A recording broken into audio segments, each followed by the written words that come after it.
afternoon, everyone. Good afternoon. So let's understand basic accounting now. We are discussing US accounting. US accounting.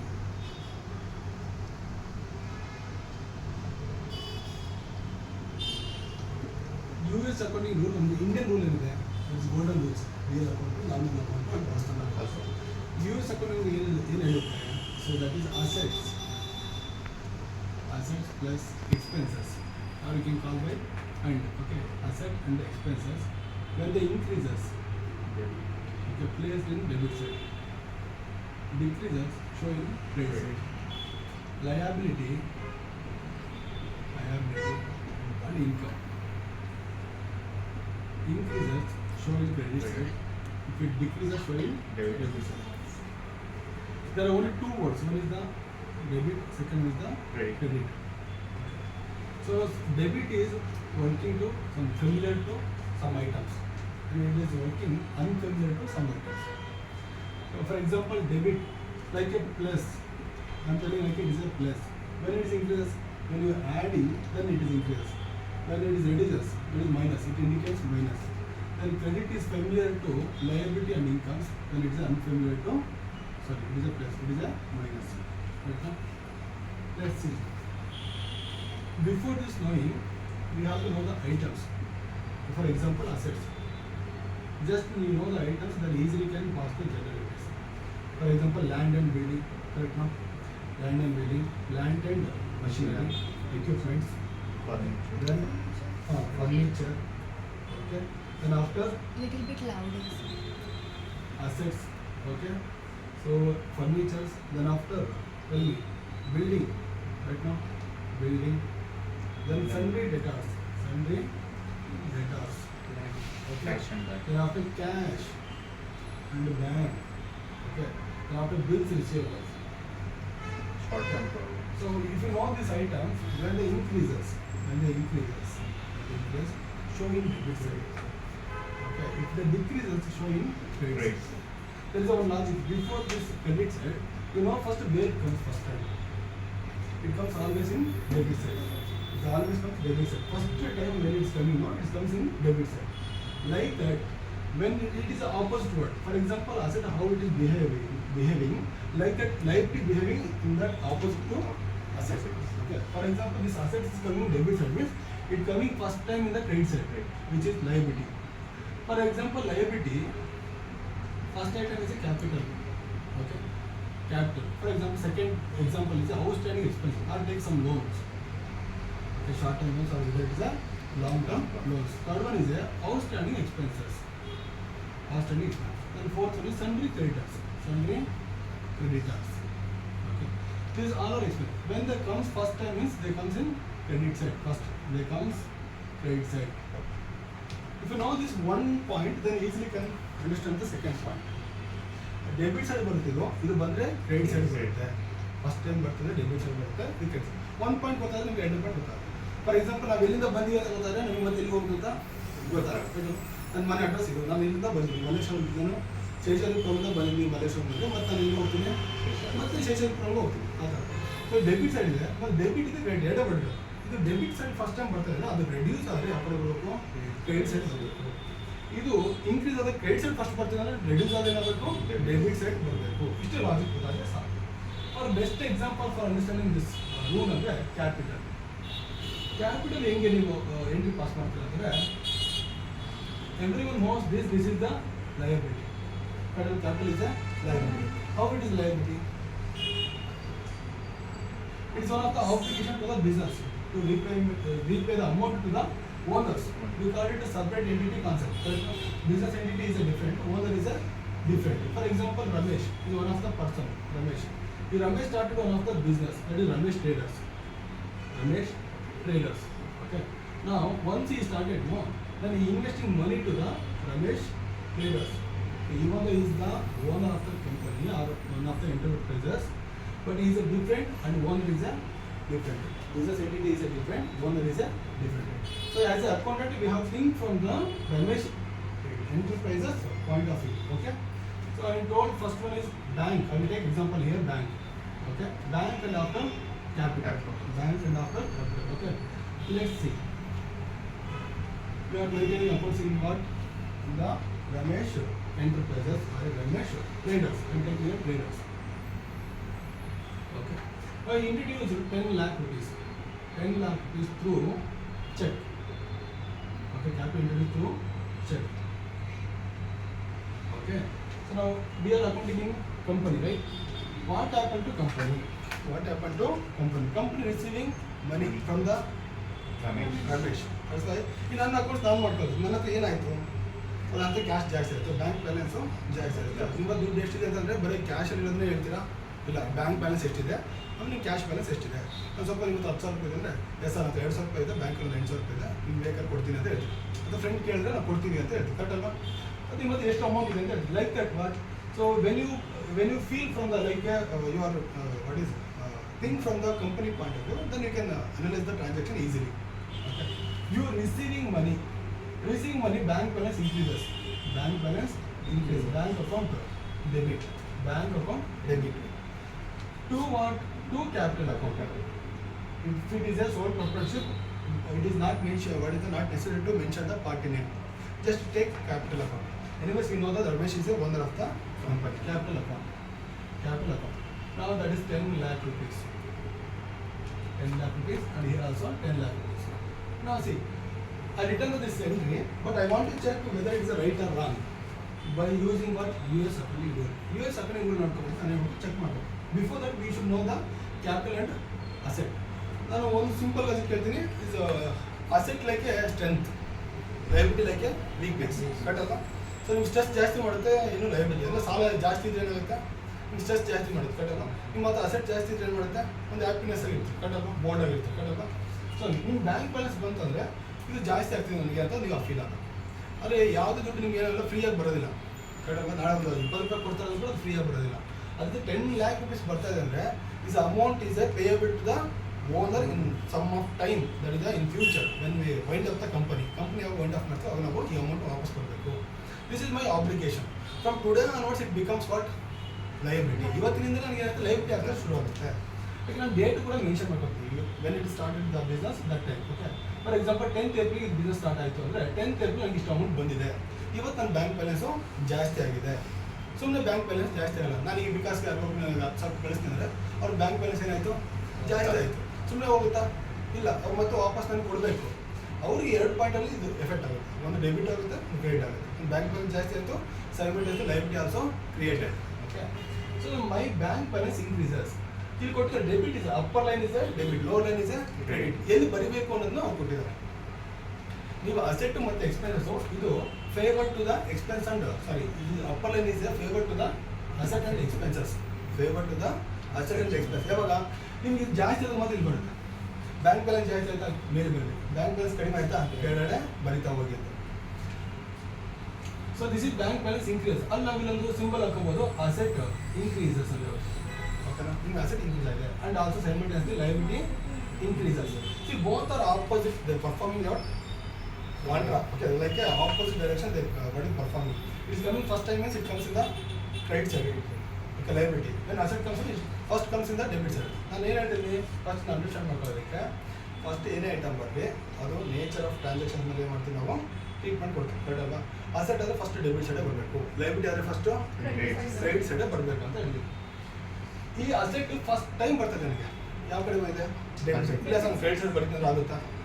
ಇಲ್ಲ, first debit side ಬಂದ್ಬಿಟ್ಟು ಆಮೇಲೆ credit side ಹೋಗ್ಬೋದು. ಅದು first debit side ಬಂದ್ಬಿಟ್ಟು ಆಮೇಲೆ, correct ಅಲ್ವಾ?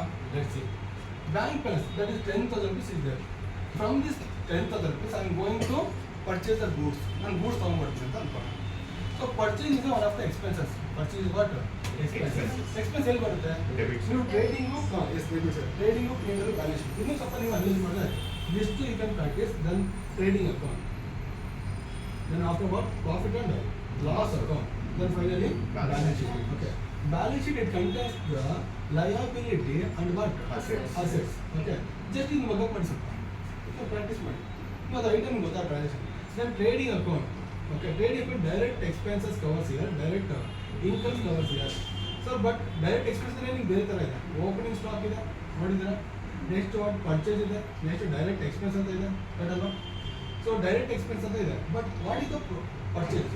Purchase itself it is a expenses, but it is a major expenses. ಅದಕ್ಕೆ ನಾವು ಡೈರೆಕ್ಟ್ ಎಕ್ಸ್ಪೆನ್ಸ್ ಕಲಿಕಿಂತ ಮುಂಚೆ ಅದ್ರ ಹೆಸರಲ್ಲೇ ನಾವು ಏನು ಮಾಡ್ತೀವಿ, ರೆಕಗ್ನೈಸ್ ಮಾಡ್ತೀವಿ. ಓಕೆನಾ? ಇದರಿಂದ ನಾವು ಏನು ಮಾಡೋಕ್ಕಾಗಲ್ಲ, ಬಿಸ್ನೆಸ್ ಮಾಡೋಕ್ಕಾಗಲ್ಲ, ಪರ್ಚೇಸ್ ಮಾಡಬೇಕು.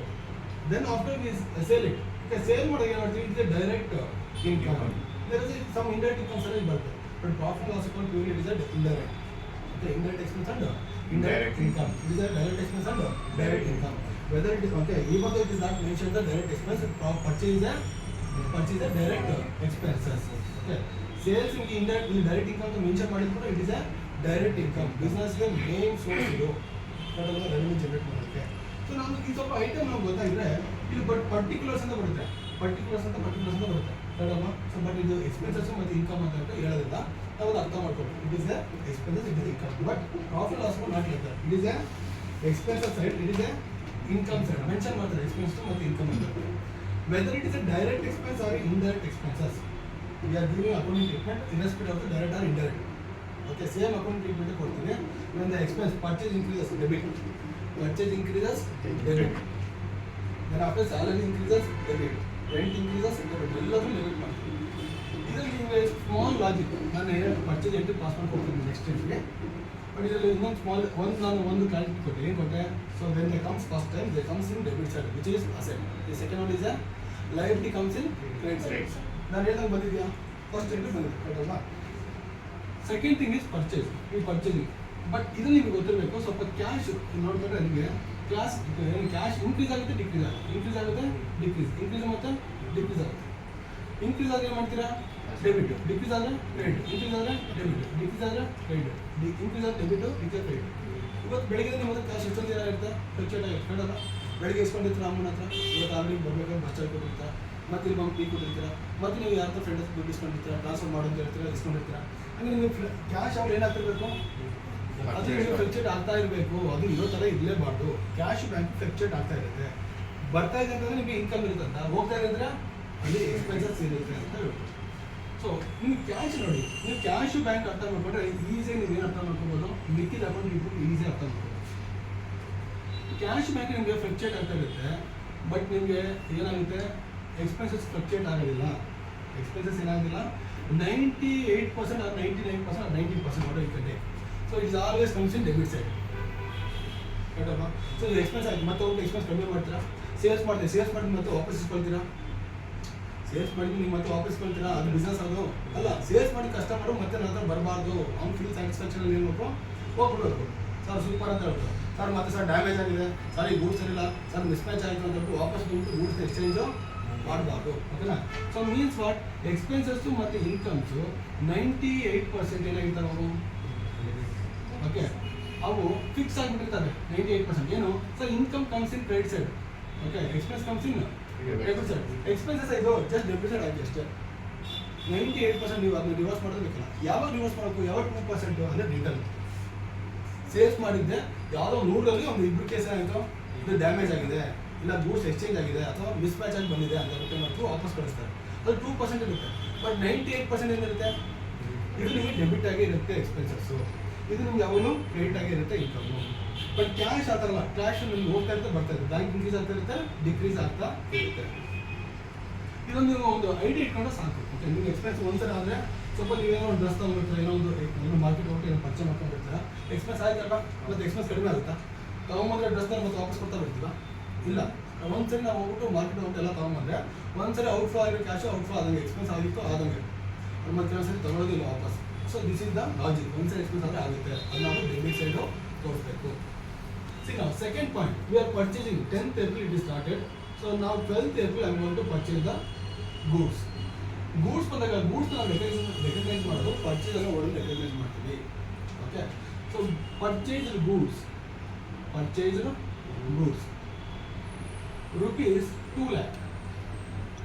Okay, by paid by check ಅಂತ ತಗೊಂಡು, paid by check. Okay, check ಇಂದ ಪೇಮೆಂಟ್ ಮಾಡಿ ತಗೊಂಡ್ಬಂದಿದ್ವಿ. ಪೇಮೆಂಟ್ ಮಾಡಿ ತಗೊಂಡ್ರೆ ಬ್ಯಾಂಕ್ ಬ್ಯಾಲೆನ್ಸ್ ಕಡಿಮೆ ಆಗುತ್ತಾ? Simple logic. ಓಕೆ, ಪೇಮೆಂಟ್ ಮಾಡಿದಾಗ ಬ್ಯಾಂಕ್ ಬ್ಯಾಲೆನ್ಸ್ ಕಡಿಮೆ ಆಗುತ್ತಲ್ಲ. ಯಾಕೆ ನೀವು ಎಂಟ್ರಿಯಲ್ಲಿ ಡೆಬಿಟ್ ಸೈಡ್ ಕ್ರೆಡಿಟ್ ಸೈಡ್ ಅಂತ ಯೋಚನೆ ಮಾಡೋಕ್ಕಿಂತ ಡೈರೆಕ್ಟಾಗಿ ಕ್ರೆಡಿಟ್ ಸೈಡ್ ಬರ್ಬೇಕು. Okay, to what, to bank account. ನೀವು ಡೆಬಿಟ್ ಬರ್ತಾ ಕ್ರೆಡಿಟ್ ಬರಬೇಕಂತ ಏನಿಲ್ಲ. So I am writing first credit side. Bank balance ಏನಾಗ್ತಿದೆ, ಕಡಿಮೆ ಆಗ್ತಿದೆ, 2 lakh rupees. ನಾನು ಚೆಕ್ಕಿಂದ ಪೇಮೆಂಟ್ ಮಾಡ್ತಿದ್ದೀನಿ. ಪೇಮೆಂಟ್ ಮಾಡ್ತೀನಿ ಅಂದರೆ ಕ್ಯಾಶ್ ಔಟ್ ಸೈಡ್ ಹೋಗ್ತಿದೆ ಅಂತಂದರೆ they should be some expenses. 3 reason ಇರುತ್ತೆ. ಓಕೆ, ಒಂದೇನು ಅಸೆಟ್ ಪರ್ಚೇಸ್. ನೀವು ಅಸೆಟ್ನ ಪರ್ಚೇಸ್ ಮಾಡ್ಕೊಂಬಂದ್ರೆ ಸಿಂಪಲ್ ಆಗಿ ಆಗಿ ಬಿಸ್ನೆಸ್ ಬೇಡ, ಮನೆಗೆ ಒಂದು ಟಿ ವಿ ಬೇಕು, ಒಂದು ಫ್ರಿಡ್ಜ್ ಬೇಕು, ಒಂದು ವಾಷಿಂಗ್ ಮಿಷಿನ್ ಬೇಕಂದ್ರೆ ನೀವು ದುಡ್ಡು ಕೊಟ್ಟು ತಗೊಳ್ಬೇಕೋ ನಿಮ್ಮ ಮನೆಗೆ ಅಸೆಟ್ ಅಲ್ವಾ ಅದು ಅಸೆಟ್, ಓಕೆನಾ? ಸೊ ನೀವು ದುಡ್ಡು ಕೊಡ್ತೀರಾ ಅಂತ ತೊಗೊಂಡ್ಬಿಡ್ತೀರ. ಒಂದು ಫ್ರಿಡ್ಜ್ ತೊಗೊಂಡ್ರೆ 30,000 ರೂಪಾಯಿ, ನೀವು 30,000 ರೂಪಾಯಿ ಕ್ಯಾಶು ಔಟ್ಫ್ಲೋ ಹೋಯ್ತು. ಅದೇ ಇದು ನೀವು ಸುಮಾರು ವರ್ಷದವರೆಗೂ ಯೂಸ್ ಮಾಡೋದ್ರಿಂದ ನಿಮ್ಗೆ ಏನಾಗುತ್ತೆ, ಅಸೆಟ್ ಆಗುತ್ತೆ. ನೆಕ್ಸ್ಟ್ ನೀವು ನಾಳೆ ಪ್ರಾವಿಷನ್ ಐಟಮ್ ತೊಗೊಂಡ್ಬಿಡ್ತೀರಾ, ಇದು ನೀವು ಒಂದು ವರ್ಷ ಪೂರ್ತಿ ಒಂದು 2-3 ವರ್ಷ ಯೂಸ್ ಮಾಡೋದಕ್ಕೆ, ಓಕೆನಾ? ಸೊ ಒಂದು ಪ್ರಾವಿಷನ್ಸ್ ಐಟಮ್ಸ್ ತೊಗೊಂಡ್ಬಂದ್ರೆ ಅದು ನಿಮ್ಗೆ ಒಂದು ತಿಂಗಳಲ್ಲೆಲ್ಲ ಮುಗಿದೋಗ್ಬಿಡುತ್ತೆ. ಸೊ ಅದೇ ನಿಮಗೆ ಡೇ ಟು ಡೇ ಆಪರೇಟಿಗೋಸ್ಕರ ನೀವು ಪರ್ಚೇಸ್ ಮಾಡ್ಕೊಂಡ್ಬಿಡ್ತೀರಾ. ಅದು ನೀವು ಏನು ಮಾಡ್ತೀರಾ, ಎಕ್ಸ್ಪೆನ್ಸಸ್ ಅಂತ ಹೇಳ್ತೀರಾ. ಇವಾಗ ದಿನದ ಖರ್ಚು ತುಂಬ ಇದೆ, ಮನೇಲಿ ದಿನದ ಖರ್ಚು ತುಂಬ ಇದೆ ಅಂತ ಹೇಳ್ತೀವಿ. That is the expenses. ಈಗ ಬಿಸ್ನೆಸ್ ಮಾಡ್ಬೇಕಾದ್ರೆ ಆಪರೇಟಿಂಗ್ ಎಕ್ಸ್ಪೆನ್ಸ್ ಅಂತ ಹೇಳ್ತೀವಿ.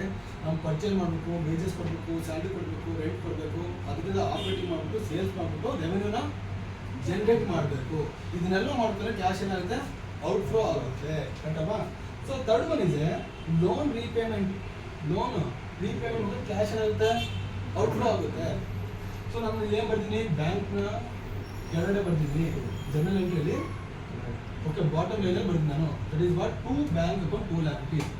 ಈ ದುಡ್ಡು ಹೋಗ್ತಿದ್ರೆ ದೆರ್ ಇಸ್ ಅ ರೀಸನ್. ಇಲ್ಲೇನಿದೆ, we purchasing goods, that is the purchase account. ನಾವು ಗೂಡ್ಸ್ನ ಪರ್ಚೇಸ್ ಮಾಡ್ಕೊಂಡ್ರೆ ಪರ್ಚೇಸ್ ಹೆಸರನ್ನ ನಾವು ಕರಿತೀವಿ. Purchase is a what, purchase is direct expenses. ರೇಡಿಯಲ್ ಬಂದಾಗ ನಿಮಗೆ ಡೈರೆಕ್ಟ್ ಎಕ್ಸ್ಪೆನ್ಸಸ್ ಇದೆ, ಗೊತ್ತಲ್ವಾ? ಸೊ ಪರ್ಚೇಸ್ ಇದೆ ಡೈರೆಕ್ಟ್. ನಾನು ಹೇಳಿದೆ ಎಕ್ಸ್ಪೆನ್ಸಸ್ 98% ಏನಾಗಬೇಕು, ಬಂದಿದೆ ಡೆಬಿಟ್ ಸೈಡು. ಮತ್ತು ನೀವು ಕ್ರೆಡಿಟ್ ಸೈಡ್ ಪಡೆಯಲ್ಲ, ಯಾಕೆ ನೀವು what right credit side. Okay, expenses increases ಯಾವಾಗ ಬರೀತೀರಾ, 100% 2% ಬರೀತಾರೆ. ಯಾವಾಗ ಒಂದು ರಿಟರ್ನ್ ಆಗುತ್ತೆ, ಅವಾಗ ನೀವು ಕ್ರೆಡಿಟ್ ಸೈಡ್ ಬರೀತೀರಾ. ನೆಕ್ಸ್ಟ್ ಬ್ಯಾಂಕ್ ಬ್ಯಾಲೆನ್ಸ್ ಏನಾಯ್ತು, ಈಗ ಕಡಿಮೆ ಆಯಿತು. ಸೊ ನಾವು ಇದು ನಾನು ಈ ಥರ ಮ್ಯಾಥಮೆಟಿಕಲ್ ನನಗೆ ಕಂಪ್ಯಾರಿಸನ್ ಮಾಡೋಣ. So one is the bank. ನೀವು ಎಷ್ಟೊಂದು ಸರಿ ಅಕೌಂಟ್ಸ್ ಗೊತ್ತಿಲ್ಲ ಅಂದರೆ ನಾವು ಇದೇ ಥರ ಬರೀತೀವಿ. ಓಕೆ, ನಾನು ಎಷ್ಟು ಕೊಟ್ಟೆ ಎಷ್ಟು ಬಂತು ಅಂತ. ಬ್ಯಾಂಕ್ ಅಂದರೆ ಬ್ಯಾಂಕಲ್ಲಿ ನನ್ನ ಹತ್ರ ಎಷ್ಟಿದೆ ಅಮೌಂಟು, ಎಷ್ಟಿದೆ, 10 lakhs ಇದೆ. ಕರೆಕ್ಟಲ್ವಾ? ಬಂದಿದ್ದೆಷ್ಟು, 10 lakh rupees. ಇದು ಪಾಸಿಟಿವ್ ಫಿಗರಾ ನೆಗೆಟಿವ್ ಫಿಗರಾ? ಪಾಸಿಟಿವ್ ಫಿಗರ್ ನಾವು ಏನು ಕೇಳ್ತೀವಿ, ಇಂಡಿಕೇಟ್ ಮಾಡ್ತೀವಿ, ಪ್ಲಸ್ ಅಂತ ಇಂಡಿಕೇಟ್ ಮಾಡ್ತೀವಿ, ಕರೆಕ್ಟಾ? ಮ್ಯಾಥಮೆಟಿಕ್ಸಲ್ಲಿ ಏನು ಮಾಡ್ತೀವಿ, ಪ್ಲಸ್ ಅಂತ ಹೇಳ್ತೀವಿ. ಈ ನೆಗೆಟಿವ್ ಎಷ್ಟು ಅಮೌಂಟು, 2 lakh rupees. ನಾನು ಅದನ್ನ ಮೈನಸ್ ಮಾಡ್ತೀವಿ, ಮೈನಸ್ ಆಗೋಯ್ತಾ? ನಾವು ಈಗ ಕ್ಲೋಸಿಂಗ್ ಬ್ಯಾಲೆನ್ಸ್ ಎಷ್ಟಿದೆ ನಿಮ್ಮ ಹತ್ರ, 8 lakhs. ಇದು ಯಾರಿಗೂ ಗೊತ್ತಿಲ್ಲ, ಎಲ್ಲರಿಗೂ ಗೊತ್ತು, ಕರೆಕ್ಟಲ್ವಾ? ಈ 8 lakhs ನಿಮಗೆ ಪಾಸಿಟಿವ್ ನೆಗೆಟಿವ್ ಕಾಣಿಸ್ತಿದೆಯಾ? ಪಾಸಿಟಿವ್ ಕಾಣಿಸ್ತಾ ಇದೆ. ಇದು ಮತ್ತೆ ಏನಿದು, ಪ್ಲಸ್ ಅಂತ ಬರೀತೀವಿ. ಇದು ಪ್ಲಸ್ ಮೈನಸ್ನ ಹಿಂದೆ ಮಾಡುತ್ತೆ ರೂಲು. ಅಸೆಟ್ಗೆ ಪ್ಲಸ್ ಅಂದರೆ ಡೆಬಿಟು, ಮೈನಸ್ ಅಂದರೆ ಕ್ರೆಡಿಟು. ನಾನು ಅದಕ್ಕೆ ಮೆನ್ಷನ್ ಮಾಡ್ತೀನಿ, ಡೆಬಿಟ್ ಅಂತ ಬರೀತೀನಿ, ಕ್ರೆಡಿಟ್ ಅಂತ ಬರೀತೀನಿ. Which balance showing how much, which is positive balance, right? It is you have to write here debit, ಕರೆಕ್ಟಲ್ವಾ? ಇದು ನಾನು ಮೇಲೆ ಕೆಳಗೆ ಬರ್ತೀನಿ. ಸೊ ಹಿಂಗೆ ಬರೋದು ಚೆನ್ನಾಗಿರುತ್ತಲ್ಲ, ಹಿಂಗೆ ಬರ್ಕೊಂಡು ಹೋಗ್ಬಿಟ್ರೆ ಚೆನ್ನಾಗಿರುತ್ತಲ್ಲ ಅಂತಂದರೆ, ಸೊ ಲಿಮಿಟೆಡ್ ಟ್ರಾನ್ಸಾಕ್ಷನ್ ಇದು ಚೆನ್ನಾಗಿರುತ್ತೆ, ಯೂಸ್ ಟ್ರಾನ್ಸಾಕ್ಷನ್ಗೆ ಚೆನ್ನಾಗಿರೋದಿಲ್ಲ. ಸೊ ನೀವು ಒಂದು ಏನು ಪಾಸಿಟಿವ್, ಒಂದು ನೆಗೆಟಿವ್, ಒಂದು ಪಾಸಿಟಿವ್, ಒಂದು ನೆಗೆಟಿವ್, ಒಂದು ಪಾಸಿಟಿವ್, ಒಂದು ನೆಗೆಟಿವ್ ಅಂತ ನಾನು 1000 ಟ್ರಾನ್ಸಾಕ್ಷನ್ ಬರೋದು ಏನಾಗುತ್ತೆ, ಓಕೆ, ಅದೇ ಕೆಲಸ ಮಾಡಬೇಕು, ಉಳ್ಕೋ ಕೆಲಸನೇ ಮಾಡಬೇಕು. ಓಕೆ, ಮೈನಸ್ ಫಿಗರ್ ಎಷ್ಟು, ಪಾಸಿಟಿವ್ ಫಿಗರ್ಸ್ ಎಷ್ಟು ಅಂತ ಹೇಳ್ಬಿಟ್ಟು, ಕರೆಕ್ಟ್ ಅಲ್ಲ? ಅದಕ್ಕೆ ಏನು ಮಾಡ್ತೀವಿ, ಈ ಥರ ಸ್ಟೆಪ್ ಬೈ ಸ್ಟೆಪ್ ಹೋಗ್ತೀವಿ. First pass the journal entry, next post to ledger post ಮಾಡ್ತೀವಿ. ಅಲ್ಲಿ ಸೆಗ್ರೇಷನ್ ಮಾಡ್ತೀವಿ, ಈ ಪಾರ್ಟ್ ಬೇರೆ ಆ ಪಾರ್ಟ್ ಬೇರೆ, ಬಂದಿರೋದು ಎಷ್ಟು ಹೋಗಿರೋದು ಎಷ್ಟು ಅಂತ. Let's see. ಓಕೆ, ನಾವು C bank balance reduces, correct ಅಲ್ವಾ? ಸೊ ಅಗೇನ್, ಸೊ ಈಗ ರೂಲ್ ಪ್ರಕಾರ ಏನಾಯಿತು, ಸರ್ ನಾನು ಹೇಳಿದೆ ಅಸೆಟ್ ಮತ್ತು expenses they should comes what, ನೀವು ಡೆಬಿಟ್ ಗೊತ್ತಿದ್ರೆ ಸಾಕು, ಎಕ್ಸ್ಪೆನ್ಸ್ ಇಲ್ಲಿ ಬಂದಿದೆ, ಕರೆಕ್ಟ್ ಅಲ್ವಾ? ಬ್ಯಾಂಕ್ ಬ್ಯಾಲೆನ್ಸು ನೀವು ಸ್ವಲ್ಪ ನೀವೊಂದು ಮಿಸ್ಟೇಕ್ ಮಾಡಿದ್ರಿ ಅಂತ ಇಟ್ಕೋಣ, ಏನು sir capital introduce to the business 10 lakh rupees ಅಂತ ಇತ್ತು. ಅಲ್ಲಿ ಏನೇನು ಮಾಡಿದ್ರಿ, ಕ್ಯಾಪಿಟಲ್ ಅಕೌಂಟ್ ಡೆಬಿಟ್ ಇಟ್ಟು, ಓಕೆ, ಏನು ಮಾಡಿದ್ರಿ, ಬ್ಯಾಂಕ್ ಅಕೌಂಟ್ ಬರ್ದ್ರಿ ಅಂತ ಇಟ್ಕೋಣ. ಸಪೋಸ್ ಬರ್ತೀರಿ ಅಂತ, ಸಾರಿ ಕ್ಯಾಪಿಟಲ್ ಅಕೌಂಟ್ ಅಂತ ಬ್ಯಾಂಕ್, ಈ ಥರ ಬರ್ದ್ರಿ, ಇದು ರಾಂಗ್ ಎಂಟ್ರಿ ಅಲ್ವಾ? ಅದು ನಿಮ್ಮ ಪ್ರಕಾರ ರೈಟ್ ಅಂತ ನಿಮ್ಗೆ ಅನಿಸ್ತಿದೆ ಅಂತ ಅನ್ಕೊಳ್ಳೋಣ. ಅನಿಸಿದಾಗ ಬ್ಯಾಂಕ್ ಬಟ್ ಒಂದು ಗೊತ್ತಿರಬೇಕು, ಇದೆರಡು ಐಟಮ್ ಫಸ್ಟ್ ಡೆಬಿಟೇ ಬರಬೇಕು. Okay, don't see this one, ಓಕೆನಾ? ಫಸ್ಟ್ ಟೈಮ್ ಟ್ರಾನ್ಸಾಕ್ಷನ್ ಮಾಡ್ತೀನಿ, ಎಲ್ಲಿ ಬರಬೇಕು, ಡೆಬಿಟೇ ಬರಬೇಕು. ಆದರೆ ಬ್ಯಾಂಕ್ ಎಲ್ಲಿ ಕ್ರೆಡಿಟ್ ಸೈಡ್ ಬಂದ್ಬಿಟ್ಟಿದೆಯಲ್ಲ, ಗೊತ್ತಾಗಬೇಕು, ಓಕೆನಾ? ಇದು ಫಸ್ಟ್ ಟೈಮ್ ಏನು ಮಾಡಬೇಕು, ಡೆಬಿಟ್ ಸೈಡೇ ಬರಬೇಕು. ಅದಕ್ಕೆ ಅಟ್ಲೀಸ್ಟ್ ನನಗೆ ಕ್ಲೂ ಸಿಗುತ್ತೆ, it is A wrong entry. ಹಾಗೆ ಕ್ಲೂ ಪ್ರಕಾರ ಏನು ಮಾಡೋಣ, ಬ್ಯಾಂಕ್ ಡೆಬಿಟ್ ಸೈಡ್ ಹಾಕೋಣ, ಆಮೇಲೆ ಕ್ಯಾಪಿಟಲ್ ಏನು ಮಾಡೋಣ, ಕ್ರೆಡಿಟ್ ಸೈಡ್ ಹಾಕೊಂಡ್ರೆ ಆಯ್ತು. ಇದು ಲಯಬಿಲಿಟಿ ಇವಾಗ ಇನ್ಕ್ರೀಸ್ ಆಗ್ತಿದೆ ಅಂತ ಗೊತ್ತಾಗುತ್ತೆ, ಕರೆಕ್ಟ್ ಅಲ್ವಾ? ಸೊ ಅದಕ್ಕೆ liability asset is there already in debit side, then it comes in the credit side. Directly it won't come in the credit side. purchase is the expenses. First it comes in the debit side, then only it comes in the credit side. Now in purchase ಅಲ್ಲಿ ನಾನು waste ಮಾಡಿದೆ 2 lakhs purchase ಮಾಡಿದೆ ಕರೆಕ್ಟಲ್ವಾ 2 lakhs rupees purchase ಮಾಡಿದಾಗ ಇದರಲ್ಲಿ 20,000 rupees value ಇದೆ damage ಆಗಿದೆ ಅದಕ್ಕೆ ನಾನು ರಿಟರ್ನ್ ಮಾಡಿ ವಾಪಸ್ ಕಳಿಸ್ತೀನಿ ಏನು ರಿಟರ್ನ್ ಬರುತ್ತೆ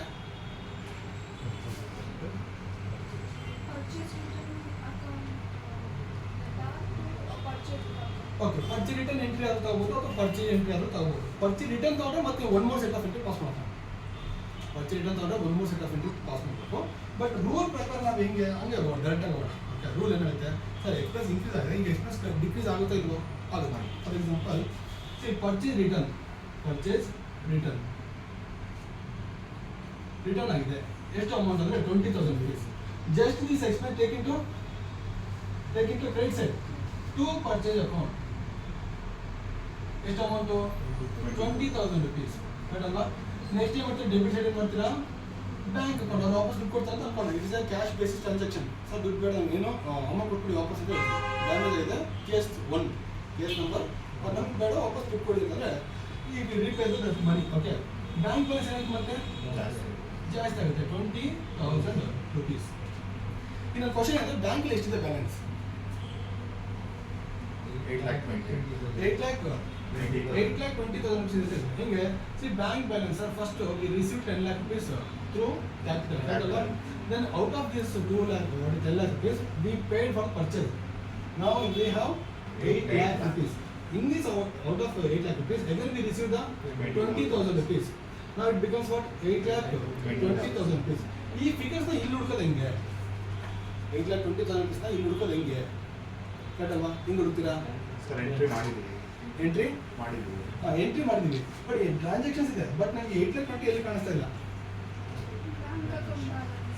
ಅದೇ ಹೆಂಗೆ ಇಲ್ಲ ನಂಗೆ ಗೊತ್ತಾಗಬೇಕಲ್ವಾ is there any option balance sheet ಅಲ್ಲ just we go to ledger ಹೋದ್ರೆ ನಮ್ಗೆ ಸಿಗುತ್ತೆ ಅದ್ರ ಲೆಡ್ಜರ್ ಹೋದ್ರೆ ನಿಮಗೆ ಬ್ಯಾಲೆನ್ಸಿಂಗ್ ಫಿಗರ್ ತೋರಿಸುತ್ತೆ ಟ್ಯಾಲಿಗಳಲ್ಲಿ ಏನಾಗುತ್ತೆ ಜಸ್ಟ್ ನೀವು ಎಂಟ್ರಿ ಪಾಸ್ ಮಾಡಿದ್ರೆ ಏನು ತೋರಿಸುತ್ತೆ ಆಟೋಮೆಟಿಕ್ ಸಾಫ್ಟ್ವೇರ್ ಅಲ್ಲ ಆಟೋಮೆಟಿಕ್ ಅದೇನಾಗುತ್ತೆ ನಿಮ್ಗೆ ಇಷ್ಟು ಅಮೌಂಟ್ ಇದೆ ಅಂತ ತೋರಿಸುತ್ತೆ let's see just focus on the bank ನಾನು ಬ್ಯಾಂಕ್ ಲೆಡ್ಜರ್ ಬರ್ತೀನಿ ಓಕೆ ನಿಮ್ಗೆ ಕಾಣ್ತಿದೆಯಲ್ಲ ಗೊತ್ತಿಲ್ಲ bank ledger just I making T shape so this is the left side is the right side so ledger labelled debit and credit side correct so ನಾವು bank is what it is asset ನಾನು decide ಮಾಡ್ತಿದ್ದೀನಿ debit is a plus ಅಂತ ಬರೀತಾ ಇದ್ದೀನಿ it indicating debit is a plus and credit is A minus ಅಂದ್ರೆ plus ಅದೇನೋ bank balance ಜಾಸ್ತಿ ಆದರೆ ಈ ಕಡೆ ಬರ್ಕೊಂತ ಹೋಗಿ ಬ್ಯಾಂಕ್ ಬ್ಯಾಲೆನ್ಸ್ ಕಡಿಮೆ ಆಗ್ತಾ ಹೋದ್ರೆ ಈ ಕಡೆ ಬೆಳೀತಾ ಹೋಗಿ ನೀವು ಪಾಸಿಟಿವ್ ನೆಗೆಟಿವ್ ಈ ಥರ ಬರ್ದ್ರೆ ಏನಾಗುತ್ತೆ we can't finally find the closing balance correct ಅಲ್ವಾ ಅದಕ್ಕೆ ಈ ಕಡೆ ಬಂದು ಇಲ್ಲಿ ನಾವು ಯಾವುದಕ್ಕೆ ವಿತಿನ್ ಬ್ರಾಕೆಟ್ ಯಾವ್ದು ತೋರಿಸೋದು ನೆಗೆಟಿವ್ ಫಿಗರ್ಸು ತೋರಿಸೋದಿಲ್ಲ ಹೋಯ್ತು ಬಂತು ಅಷ್ಟು ತೋರಿಸೋದು ಬಂದ್ರೆ ಏನಾಗುತ್ತೆ ಜಾಸ್ತಿ ಹೋದ್ರೆ ಏನಾಗುತ್ತೆ ಕಡಿಮೆ ಆಗುತ್ತೆ for example 8,20,000 rupees we have bank balance right now bank account debited to capital account how much it is there 10 lakh rupees first transaction right now so leave this capital ನಾನು capital ಬಗ್ಗೆ explain ಮಾಡೋದಿಲ್ಲ bank ಬಗ್ಗೆ ಮಾತ್ರ explain ಮಾಡ್ತೀನಿ okay so simultaneously we post the capital account also right so bank account increase ಆಗಿದೆ ನಾನು ಬರ್ತಿದ್ದೀನಿ ನೀವು close ಮಾಡಿ how much balance you have 10 lakh rupees ಅಂತ ನಾವು ಹೇಳ್ತೀವಿ ಕ್ಲೋಸಿಂಗ್ ಬ್ಯಾಲೆನ್ಸ್ ಇದೆ ಬ್ಯಾಲೆನ್ಸಿಂಗ್ ಫಿಗರ್ ಕರೆಕ್ಟ್ ಅಲ್ವಾ ಸರಿ ಸರ್ ಬಟ್ ನಾನು ಎಕ್ಸ್ಪೆನ್ಸ್ ಮಾಡಿದ್ದೀನಿ ಇಲ್ಲಿ ಏನು ಪರ್ಚೇಸ್ ಮಾಡಿದ್ದೀನಿ 2 lakh rupees ಇವಾಗ ನೀವು ಆ ಲೆಡ್ಜರ್ ನೋಡೋದೇ ಬೇಡ ನಿಮ್ಮ ಬ್ಯಾಂಕ್ ಬ್ಯಾಲೆನ್ಸ್ ಕಡಿಮೆ ಹೇಗೆ ಬಂದಿದೆ ಈ ಕಡೆ ಬರ್ತೀವಿ ಅಷ್ಟೇ ಓಕೆನಾ ಸಿಂಪಲ್ ಲಾಜಿಕ್ 2 lakh rupees ಈ ಕಡೆ ಬರ್ಬಿಡಿ ಕರೆಕ್ಟ್ ಅಲ್ವಾ ಸೊ ಬಂದ್ರೆ ಈ ಕಡೆ ಬರ್ಕೊಳ್ಳಿ ಹೋದ್ರೆ ಈ ಕಡೆ ಬರ್ಕೊಳ್ಳಿ ಯಾಕೆ C I indicated here is a negative area ಅಥವಾ ಇದು ನೆಗೆಟಿವ್ ಏರಿಯಾನ ಇದು ಪಾಸಿಟಿವ್ ಏರಿಯಾ ಓಕೆನಾ ಸೊ ಬಂದಿರಲಿಲ್ಲ ಹೋಗಿರೋದ ಅಲ್ಲ ನಿಮ್ಗೆ ಲೆಡ್ಜರ್ ಕಾನ್ಸೆಪ್ಟೇ ಬೇಕಾಗಿಲ್ಲ ಅಂದರೆ ನಿಮಗೆ ಎಂಟ್ರಿ ಕಾನ್ಸೆಪ್ಟೇ ಬೇಕಾಗಿಲ್ಲ 2 lakh rupees ಹೋಗಿದೆ ಅಂದರೆ ದೇರ್ ಇಸ್ ಒನ್ ರೀಸನ್ ಏನದು ಪರ್ಚೇಸ್ ಮಾಡ್ಕೊಂಡು ಬಂದಿದ್ದೀನಿ ನಾನು ನೋಡ್ತಾನೆ ಇಲ್ಲ ಓಕೆನಾ ಪರ್ಚೇಸ್ ಮಾಡಿ ಹಾಕಿ ನಿಂತೋಗಿದೆ ಅಲ್ಲ ನೀವು ಸ್ವಲ್ಪ ಎಕ್ಸಾಂಪಲ್ಸ್ ಹೇಳಿ ನಿಮ್ಮ ಬ್ಯಾಂಕ್ ಬ್ಯಾಲೆನ್ಸ್ ರೆಡ್ಯೂಸ್ ಆಗೋದಿಲ್ಲ ನೀವೇ ಬೇಗ ನಿಮ್ಮ ಪರ್ಸನಲ್ ಲೈಫ್ ಓಕೆ ನಿಮ್ಮ ಪರ್ಸನಲ್ ಲೈಫಲ್ಲಿ ಈಗ ನಿಮ್ಗೆ ಎಕ್ಸ್ಪೆನ್ಸ್ ಆಗುತ್ತೆ ಕರೆಕ್ಟ್ ಅಲ್ವಾ ಸೊ ನಾನೀಗ ನಿಮ್ಮ ಬ್ಯಾಂಕ್ ಬ್ಯಾಲೆನ್ಸ್ ಮಾಡ್ಕೊಳ್ತೀನಿ ಈಗ bank balance okay bank balance debit plus credit is A minus ಇದು ಸ್ಟ್ರಕ್ಚರ್ ನೀವು ಈ ಕಡೆ ಬಂದಿರೋದು ಬರೀರಿ ಈ ಕಡೆ ಹೋಗಿರೋದನ್ನ ಬರೀರಿ ಸೊ ಸೊ ಬ್ಯಾಂಕ್ ನೀವು ಬರ್ಬೇಕಾದ್ರೆ ಏನಾಗಬೇಕು, ಸೊ ನೀವು ಸ್ವಲ್ಪ ಇಲ್ಲಿ ಕ್ಯಾಪಿಟಲ್ ಬಂದಿದೆ, ಹೌ ಮಚ್ 10 lakh rupees, ಓಕೆನಾ. ನೆಕ್ಸ್ಟ್ ನೀವು ಪರ್ಚೇಸ್ ಮಾಡ್ಕೊಂಡ್ಬಿಡ್ತೀರ, ನಿಮ್ಮ 2 lakh rupees ಏನಾಗುತ್ತೆ, ಮೈನಸ್ ಆಗುತ್ತೆ. ಯಾಕೆ ನೀವು ಮತ್ತೆ ಸೇಲ್ಸ್ ಮಾಡ್ತೀರಾ, ದುಡ್ಡು ತಗೊಳ್ತೀರಾ, ಬಂತಲ್ಲ ಬ್ಯಾಂಕ್ ಬ್ಯಾಲೆನ್ಸ್. ಇಲ್ಲೇ ಬರೀತೀರಾ ಪಾಸಿಟಿವ್ ಅಮೌಂಟ್ ಬರೀತೀರಾ, ಸೇಲ್ಸ್ ಮಾಡ್ತೀರಾ 3 lakh rupees ಸೇಲ್ ಮಾಡಿದ್ದೀರಾ, ದುಡ್ಡು ಇಸ್ಕೊಂಡಿದ್ದೀರಾ, ಆಗ ಬ್ಯಾಂಕಲ್ಲಿ ಜಾಸ್ತಿ ಆಗಬೇಕಲ್ವ, ಜಾಸ್ತಿ ಎಲ್ಲಿ ಬರೀತೀರಾ, ಬರೀತೀರಾ, ಓಕೆನಾ. 3 lakh rupees I am writing here 3 lakh rupees. ಈಗ ಬರ್ದಿದ್ದಕ್ಕೆ ರೀಸನ್ ಬರೀಬೇಕು. 3 lakh rupees ಎಲ್ಲಿಂದ ಬಂತಂದ್ರೆ ಗೊತ್ತಾಗುತ್ತೆ, ಅದಕ್ಕೆ ಏನು ಮಾಡ್ತೀನಿ, ಸೇಲ್ಸ್ ಅಂತ ಬರೀತೀನಿ. ಸೇಲ್ಸ್ ಅಂತ ಬಂದ್ಬಿಟ್ಟು ನಾನು ಎಂಪ್ಲಾಯಿಗೆ ಸ್ಯಾಲರಿ ಕೊಡ್ತೀನಿ 30,000 ರೂಪಾಯಿ ಅಂದರೆ 30,000 rupees I am writing in the credit side, minus ಆಗಿದೆ ಅಮೌಂಟು. ಯಾಕೆ ರೀಸನ್ ಬರ್ತೀನಿ ಇಲ್ಲಿ, ಸ್ಯಾಲರಿ. ಇದನ್ನ ನೋಡ್ಕೊಂಡು ನೀವು ಎಂಟ್ರಿ ಪಾಸ್ ಮಾಡ್ಬೋದು, ಎಂಟ್ರಿನೂ ಪಾಸ್ ಮಾಡ್ಬೋದು. Salary account which side it is, in the credit side.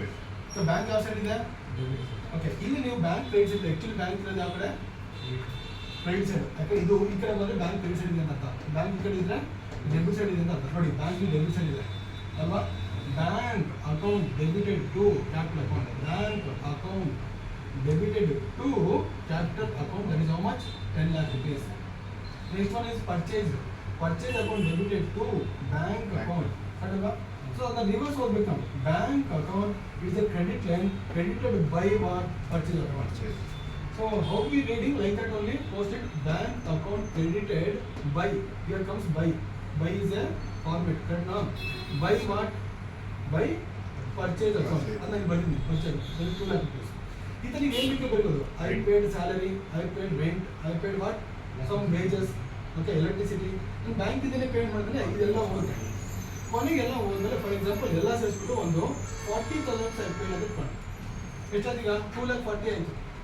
Consider the majority amount. ಅಥವಾ ನಾನು 2,80,000ಗೆ ನಾನು 8,20,000 ನಾನು ಏನು ಮಾಡಿದೆ, ಆ್ಯಕ್ಚುಲಿ ಮ್ಯಾಚ್ ಮಾಡ್ಕೋಬೇಕು 8,20,000, okay. 10 lakh rupees and 2 lakh rupees with purchase, then 20,000 received again, purchase return ಆಗಿತ್ತಲ್ವಾ ಅದು. ಸೊ ನಾವು ಪರ್ಚೇಸ್ ರಿಟರ್ನ್ ಆದಾಗ ನಿಮ್ಗೆ ಏನಾಗುತ್ತೆ, ಮತ್ತೆ ಕ್ಯಾಶ್ ಬರುತ್ತೆ, ಪರ್ಚೇಸ್ ಅಕೌಂಟ್ ಅಂತ ಈ ಕಡೆ ಬರುತ್ತೆ, ಅದಷ್ಟು 20,000 rupees. ನಾವು close this ledger. So this is only my transactions, 10 lakh rupees and 10 lakh 20,000 rupees, and here also 10 lakh 20,000 rupees. Remaining is 8 lakh 20,000. This is called what, balance carried on, ಅದೇ closing balance. ಈ balance ನಾವು carry ಮಾಡ್ತಾ ಇದ್ದೀವಿ, ನಾವು next year carry ಮಾಡ್ತೀವಿ ಅಂತ. So here how we learn here, that is the debit is plus increases, okay. When it is reduces, ಇಲ್ಲಿ purchase ಬಂದಿಟ್ಟು bank account reduces, ಇಲ್ಲಿ ಮೇಲೆ ಬಂದರೆ ಇನ್ಕ್ರೀಸ್ ಆಯಿತು, ಕೆಳಗೆ ಬಂದರೆ ಬ್ಯಾಂಕು ಡಿಕ್ರೀಸ್ ಆಯಿತು. ಅದನ್ನ ನಾವು ಲೆಡ್ಜರ್ ಬರೀತೀವಿ, ಬಂದಿರೋ ಅಮೌಂಟ್ ಈ ಕಡೆ ಹಾಕಿ ಪಾಸಿಟಿವ್, ಅದಕ್ಕೆ ನಾವು ಡೆಬಿಟ್ ಅಂತ ಇಂಡಿಕೇಟ್ ಮಾಡುತ್ತೆ. ಡೆಬಿಟ್ ಇದೆ ಓಕೆನಾ, ನಾವು ಇಲ್ಲಿ ಡೆಬಿಟ್ ಅಂತ ಕಲ್ತಿದ್ದೀವಿ ಓಕೆನಾ, ಜಾಸ್ತಿ ಆಯಿತು ಅಂತ ಹೇಳ್ಬಿಟ್ಟು. ಡೆಬಿಟ್ ಇದೆ, ಬ್ಯಾಂಕ್ ಅಸೆಟ್ ಅಂತ ಮಾತ್ರ ಗೊತ್ತಾಗಿರಬೇಕು. You should what you identify the whether it is a asset or liability, income or expenses. You are the sorry find out ಮಾಡಿದ್ರೆ accounting treatment is very easy. Okay, this is ಅದಲ್ವಾ, like everything ನಾನು ಹೇಳಿದಲ್ವಾ. So expenses ಮತ್ತು income ಏನಾಗುತ್ತೆ, it always comes debit, it is the debit side, it is the credit side. Liability ಮತ್ತೆ ಏನಾಗುತ್ತೆ, asset fluctuate ಆಗುತ್ತೆ. ಇದರಲ್ಲಿ fluctuate ಆಗೋದು ಯಾವುದು ಅಂದರೆ ಸನ್ರಿ ಡೇಟಾಸ್, ಅಸೆಟ್ಗಳಲ್ಲಿ ಸನ್ರಿ ಡೇಟಾಸು, ಕ್ಯಾಶು ಮತ್ತು ಬ್ಯಾಂಕ್, ಇದು ತುಂಬ ಫ್ಲಕ್ಚುಯೇಟ್ ಆಗುತ್ತೆ. ಮತ್ತು ಬಿಲ್ಸ್ ಇಶ್ಯೂ ಬರಬೇಕು ಫ್ಲಕ್ಚುಯೇಟ್ ಆಗುತ್ತಾ, ಮತ್ತು ಇವತ್ತು 10 ಲಕ್ಷ ಹಾಕಿರೋ ಮತ್ತು 3 ಲಕ್ಷ ಇಸ್ಕೊಂಡ್ರು, ಮತ್ತು 5 ಲಕ್ಷ ಹಾಕಿರೋ ಮತ್ತು 2 ಲಕ್ಷ ಇಸ್ಕೊಂಡ್ರು, ಈ ಥರ ಆಗುತ್ತಾ, ಆಗೋದಿಲ್ಲ. ಒಂದು 10 lakhs ಹಾಕಿದ್ರೆ ಅದು ಏನಾದ್ರು ಕಟ್ಟಿದ್ರೆ 10 lakhs ಹೋಗ್ತಾ ಇರುತ್ತೆ. ಪರ್ಸನಲ್ ಯೂಸ್ಗೆ ತಗೊಂಡು ಓನರ್ ಬೇಕಾದ್ರೆ ಸ್ವಲ್ಪ ಅಮೌಂಟ್ನ ತಗೋಬೋದು, ಅದೇನು ಕರಿತೀವಿ, ಡ್ರಾಯಿಂಗ್ಸ್ ಅಂತ ಕರಿತೀವಿ. ಬಟ್ ಸೊ ಕ್ಯಾಪಿಟಲ್ 99% or 98% ಎಲ್ಲಿರುತ್ತೆ, ಕ್ರೆಡಿಟ್ ಸೈಡಲ್ಲೇ ಇರುತ್ತೆ. ಇದು ಯಾವಾಗ 99% ಎಲ್ಲಿರುತ್ತೆ, ಕ್ರೆಡಿಟ್ ಸೈಡಲ್ಲೇ ಇರುತ್ತೆ. ಅಂದರೆ ಈ ರೂಲ್ ಏನಿರ್ತಿಲ್ಲ ಅಲ್ಲೇ ಅಪ್ಲಿಕಬಲ್ ಆಗುತ್ತೆ, ಗೊತ್ತಲ್ವಾ. ವೆನ್ ಈ ಅಡಿಷನಲಿ ಮತ್ತೆ ಇಂಟ್ರೊಡ್ಯೂಸ್ ಮಾಡಿದಾಗುತ್ತೆ, ಮತ್ತೆ ಕ್ರೆಡಿಟ್ ಸೈಡ್ ಬರುತ್ತೆ. ಸೊ ಇಲ್ಲಿ ಒಂದ್ಸರಿ ಕ್ರೆಡಿಟ್ ಸೈಡ್ ಬಂದಿದೆ sir, again required sum 5 lakh rupees extra. Then what, again bank account debit to capital account, ಕಟ್ಟಲ್ವಾ, again 5 lakh rupees. Bank balance ಮತ್ತೆ ಇನ್ನೊಂದು ಜಾಸ್ತಿ ಆಯಿತು, ಬೇಡಲ್ವಾ. ಇನ್ನು ಕ್ಯಾಪಿಟಲ್ ಅಕೌಂಟ್ ಏನಾಯಿತು, ಮತ್ತು ಅದೂ ಜಾಸ್ತಿ ಆಯಿತು. obligation is created again, okay, ಬೇಡಲ್ವಾ. So it is 10 lakh rupees and it is 5 lakh rupees. Okay, so we have learned this very easy formula. We just learn debit and credit. What first it is indicating, what it is indicating, just plus and minus. Debit is a plus and increase ಆದ್ರೆ plus ಆಗುತ್ತೆ, decrease ಆದರೆ Minus. Minus ಆಗುತ್ತೆ. ಯಾರಿಗೆ ಅನ್ನೋದು important.